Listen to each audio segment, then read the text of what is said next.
বুধবার দ্বিতীয় দফা নির্বাচনে নিজের ভোট কেন্দ্রে আসেন রুদ্রনীল ঘোষ। তিনি হাওড়ার শিবপুরের বিজেপি প্রার্থী। সেখানে এসে উপস্থিত হন এবং সেখানকার অবস্থা পরিদর্শন করেন, যাতে সবাই সুস্থভাবে ভোটদান করতে পারে এবং গণতন্ত্রের লড়াই সবাই যাতে সুস্থভাবে অংশগ্রহণ করতে পারে, এমনটাই জানিয়েছেন তিনি।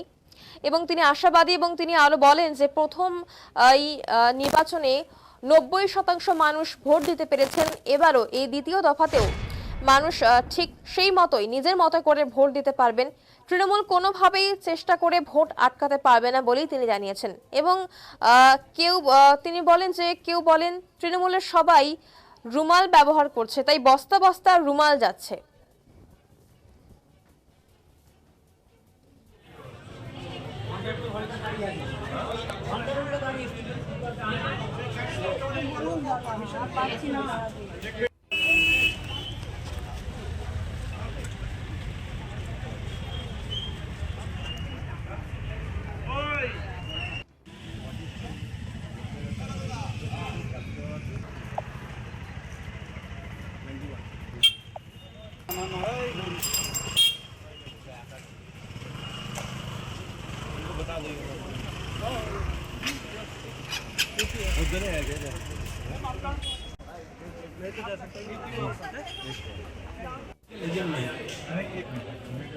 वो जहाँ भी वोट डालेंगे हम उनको कोई मदद नहीं करेंगे, हम वहाँ तक पहुँचा देंगे। वो लोग भी नहीं मदद करेंगे आप किसको डालो वो किसको नहीं डालो, उनका काम है वो अपना डालो। मदद हो रहा है, इसके लिए यहाँ से मदद हो रहा है। গণতান্ত্রিক লড়াইয়ের সেই দিন এসে পৌঁছেছে দ্বিতীয় দফার আজকে ভোট। কি বলবেন, কতটা আশাবাদী, কতটা শান্তিপূর্ণভাবে ভোট হবে? আশা তো মানুষের পক্ষে রয়েছে। মানুষ ভোট দেবেন, গণতন্ত্রের পক্ষে ভোট দেবেন, মানুষ নিজের অধিকার প্রয়োগ করবেন, এটাই মানুষ চাইছেন। প্রথম দফায় আপনারা দেখে নিয়েছেন যে 90% মতো ভোট হয়েছে। এটা কখন হয়?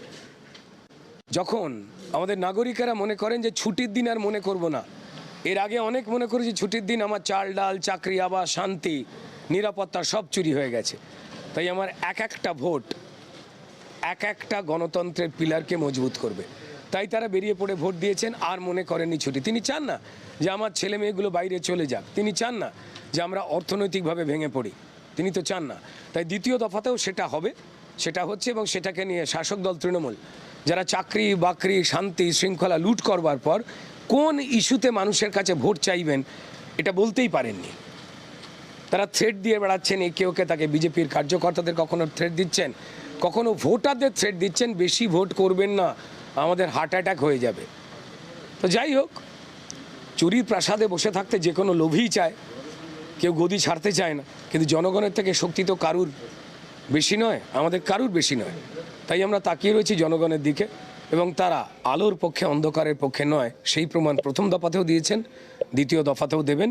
যেটা নিয়ে আতঙ্ক তৃণমূলের, এবার তারা ভোট লুট করতে পারছে না, সম্ভবত খুব কান্নাকাটি করছে। অনেকগুলো রুমাল দেখলাম গেল বস্তা বস্তা তৃণমূলের পার্টি অফিসগুলোর দিকে। চেষ্টা করেছিল, পারছে না তো, ওই জন্যই তো তৃণমূল কাঁদছে, ওই জন্যই তো রুমাল যাচ্ছে তৃণমূলের পার্টি অফিসগুলোতে। নেতাদের পকেট হয়ে রয়েছে রুমালে। তো আপনি আজকের দিনে গণতন্ত্রের পক্ষে ভোট হোক, মানবতার পক্ষে ভোট হোক, ক্রিমিনালদের বিরুদ্ধে ভোট হোক, মানুষ বাঁচুক। গণতান্ত্রিক লড়াই वो जहाँ भी वोट डालेंगे हम उनको कोई मदद नहीं करेंगे, हम वहाँ तक पहुँचा देंगे।